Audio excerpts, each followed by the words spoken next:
किया। दुर्योधन को अच्छा नहीं लगा और दुर्योधन जब भड़का, दुर्योधन ने विदुर को निकाल दिया राज्य से, तिरस्कृत कर दिया, तिरस्कार किया। जिन बड़ों का सत्कार होना चाहिए उनको तिरस्कार मिले, यहीं से दुर्योधन के कुभाग्य का शुरुआत। दुर्योधन ने विदुर को राज्य से निकाल दिया। विदुर को भी लगा कि मैं उस राज्य में नहीं रह सकता जहां अधर्म और अन्याय किया जा रहा है, जहां नीति से युक्त बात न हो, अनीति का बोलबाला हो। तो विदुर वहां से पत्नी को साथ लेकर चले गए और कदली के वन में वो प्रभु का नाम स्मरण करने लगे। ओम नमो भगवते वासुदेवा, ओम नमो भगवते वासुदेवा, ओम भगवते वासुदेवा, ओम नमो भगवते वासुदेवा, ओम नमो भगवते वासुदेवा, ओम नमो भगवते वासुदेवा, ओम नमो भगवते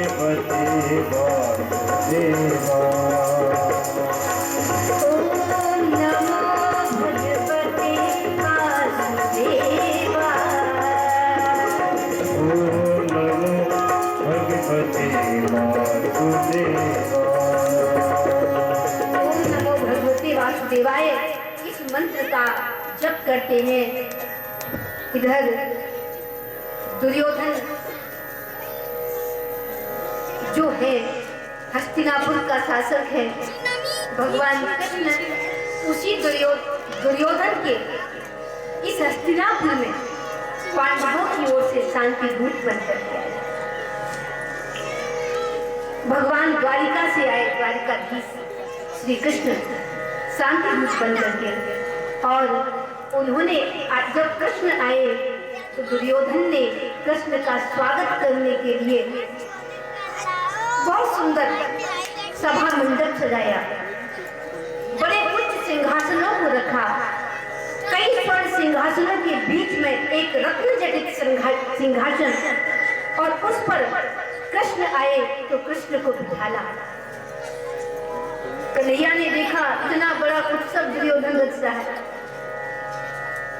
कृष्ण ने देखा है, और इधर विदुर जी ने अपनी पत्नी विदुरानी से कहा कि कृष्ण का दर्शन करने के लिए हमें भी जाना चाहिए, हम भी कृष्ण का दर्शन करने जाएं।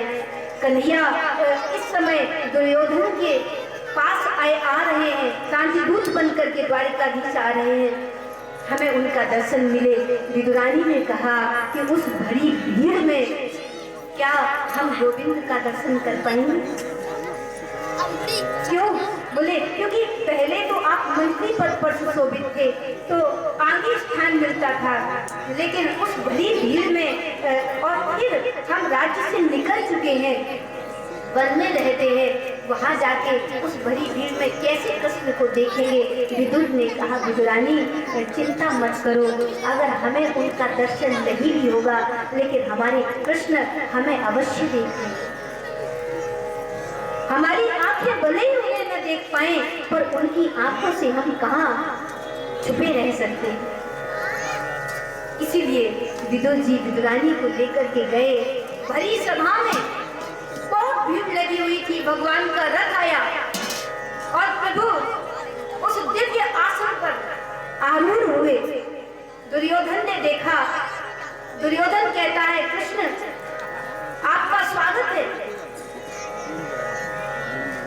कृष्ण ने अपनी बात को रखा, और जब वो अपनी बात को रखा, शांति युक्त बात थी, धर्म युक्त बात थी, तो शांति और धर्म से रहित दुर्योधन उसको सुनकर के तिलमिला उठा और भरी सभा में ही कृष्ण से कहा कृष्ण मैं पांडवों का, आप कह रहे हो कि मैं उन्हें 5 गांव ही दे दूं, लेकिन मैं पांडवों को सुई की नोक के बराबर भी नहीं दूंगा। भूमि अधिकार को छीनता है दुर्योधन, इसीलिए क्योंकि दुर्योधन के जीवन में अहंकार है, अभिमान है, सत्ता की मदोन्मत्तता है। प्रभुता के कारण बुद्धि में बिगाड़ आ गया, क्योंकि विवेक नहीं था, बड़ों का मार्गदर्शन अर्थात सत्संग नहीं था, सज्जनों का साथ नहीं था, उनकी सलाह नहीं लेता था। और फलस्वरूप परिणाम ये हुआ कि विदुर जी जो भगवान ने अपनी बात कही धर्म और न्याय की, तो दुर्योधन को वो भी अच्छी नहीं लगी, लेकिन धृतराष्ट्र ने हाथ पकड़कर दबा दिया। यहाँ भरी सभा में कृष्ण का तिरस्कार मत करना। मौन रह गया फिर दुर्योधन, और तब दुर्योधन ने कहा, अरे गोविंद, ये सारी बातें छोड़ के आपके 56 पकवानों को ग्रहण करो। कृष्ण ने देखा, चारों तरफ नजर दौड़ाकर, तो विदुर जी के बहुत दूर भीड़ में पीछे खड़े विदुर जी पर नजर पहुंची। कृष्ण ने आखिरी आंखों में कह दिया कि विदुर काका, आज तो मैं आपके यहाँ आऊंगा भोजन पानी। विदुर जी ने देखा प्रभु कुछ कहना चाहते हैं, और इतने में दुर्योधन ने जब कहा कि कृष्ण आप भोजन ग्रहण कीजिए, ये 56 पकवान आपके सामने रखे हैं। कृष्ण ने देखा 56 पकवान रखे थे, लेकिन कृष्ण ने कहा, दुर्योधन, मैं ये 56 पकवान ग्रहण नहीं कर सकता। क्यों? तो कृष्ण कहते इसलिए क्योंकि मेरा आमंत्रण विदुर काका के यहाँ है। विदुर काका ने मुझे आमंत्रण दिया है कि जब आप द्वारिका से आओ तो आप हमारे यहाँ भोजन करना, हमारी कुटिया में अपना चरण रखना और भोजन करना, इसलिए मैं तो वहाँ जाके ही भोजन पाऊंगा। दुर्योधन हंसा, जिसके पास स्वयं खाने का ठिकाना नहीं, वो आपको क्या खिलाएगा? कृष्ण वो आपको क्या खिलाएगा? कृष्ण ने कहा कि उनका आमंत्रण है, और यहाँ कृष्ण मानो दुनिया को संदेश देते हैं कि मैं 56 पकवान नहीं देखता, मैं परोसने वाले का प्यार देखता। 56 पकवान मेरे लिए मायने नहीं रखते, लेकिन उन पकवान के साथ अगर दुर्योधन अपना प्यार परोस देता तो प्रभु स्वीकार कर पाते, पर दुर्योधन प्यार से प्रभु को नहीं परोस पाया। पकवान को 56 थे, पर उनमें प्रेम नहीं। खिलाने वाला अगर खिलाते हुए प्रेम से भरा हुआ ना हो, खिलाने वाले के चेहरे पर अगर खिलाते वक्त खिलखिलाहट ना हो, तो उसका खिलाना व्यर्थ है। इसलिए जो खिले हुए चेहरे लेकर के दूसरों को खिलाने में आनंद मनाते हैं, प्रभु उनके 56 पकवानों से नहीं, बल्कि उनकी रूखी सूखी रोटी से भी पोषित हो जाता है। वो भी प्रभु को प्रिय करना। प्रभु वहां से गए, विदुर भागे हुए गए। विदुरानी घर पहुंच चुकी थी। विदुर भागते हुए जाते हैं, मैं दूध दही माखन लेके जाऊं, कृष्ण कन्हैया पहुंचता ही होगा। दौड़ के गए बाजार में, और इधर कृष्ण ने सांकल खटखटा दी, द्वार पर दस्तक दे दी। विदुरानी ने दरवाजा खोला, पागल हो गई, मधु उन्मत्त हो गई, प्रेम में पागल हुई। और प्रभु ने देखा ये तो स्नान कर रही थी, वस्त्र पहने थी, स्नान कर रही थी, वस्त्र गीले थे। कृष्ण ने जैसे दरवाजा खोला, अपना कन्हैया ने अपनी काली कमली यूं फेंकी कि विदुरानी ने उस कमली को प्रभु के प्रसाद के रूप में लिया, उसे ओढ़ लिया, और आज पाटा इधर रख रही है, उधर रख रही है। कहाँ बिठाऊं गोविंद को, कहाँ बिठाऊं कन्हैया को, मेरे कन्हैया को कहाँ सुख मिलेगा? इधर उधर सारे आंगन में भागती फिर रही है, और कन्हैया पीछे पीछे चल रहे हैं। ये कहाँ बिठा? फिर पाटा डाल दिया, कृष्ण उस पर बैठे। आज विदुरानी ने कहा, गोविंद आपका आमंत्रण, आप यहाँ आए, काका विदुर काका अभी माखन मिश्री लेने गए हैं, इसीलिए अभी वो आने वाले ही होंगे। तब तक जिन फलों को हम सिंचित करते हैं, जिन कदली के वृक्षों को सिंचित करते हैं, आप उनके फल पाइए प्रभु। और ये कहते हुए पत्तल लाई दौड़ करके, कदली के फल डलिया में भर करके तोड़ करके लाई है। और प्रेम से भरी हुई वो विदुरानी केले को छीलती जा रही है, फलों को फेंकती जा रही है और छिलके पत्तल में रखती जा रही है और कुछ छिलके अपने हाथ से ही कृष्ण के मुख की ओर देखकर प्रेम से भरी हुई वो छिलके खिलाती जा रही है। प्रभु प्रेम से बात, यही तो प्रेम है। आज फल एक और फेंके जा रहे हैं और छिलके पड़े हैं और उसे होश नहीं है कि वो कृष्ण को क्या खिला रहे, वो गोविंद को क्या परोस रही है। लेकिन परोस जो रही है वो मायने नहीं रख रहा कृष्ण के लिए, ये प्रेम से भरी हुई है। इसलिए गोविंद उन छिलकों को पा रहे हैं, पाते जा रहे हैं।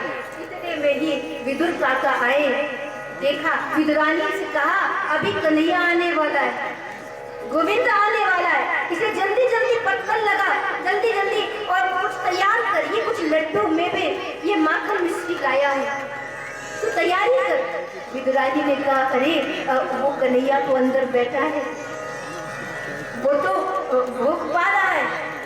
जैसे ही विदुर जी पहुंचे, देखा तो पत्तल में छिलके रखे हुए थे, फल एक और दूर को पड़े हुए थे।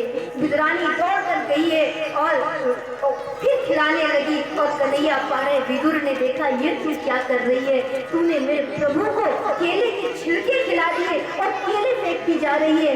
जैसे ही विदुरानी ने देखा आज आंख में आंसू आ गए, प्रभु मैंने आपको ये क्या खिला दिया। भगवान ने कहा काकी आपके इन केले के छिलकों का स्वाद मैं जीवन भर नहीं भूल सकता हूँ। एक शबरी के बेर थे और एक विदुरानी के ये केले के छिलके थे, मेरा कृष्ण मेरे सामने मैं कभी नहीं भूला पाया। इनका जो स्वाद है, यही तो प्रेम है। प्रेम से भर करके परमात्मा को जो भोग लगाया जाता है, प्रभु सिर्फ उसे ही स्वीकार करता है, अन्यथा तो आप उसके चरणों में उसके प्रति आप कुछ भी अर्पण कर दो, परमात्मा को स्वीकार नहीं है। प्रेम से भरा रहता है, उसे स्वीकार। आज नाच उठे विदुर और विदुरानी। तेरी बंसी पे जाके बलिहार, तेरी बंसी पे होके बलिहार, रसिया तेरे दरबार रसिया, तेरी बंसी पे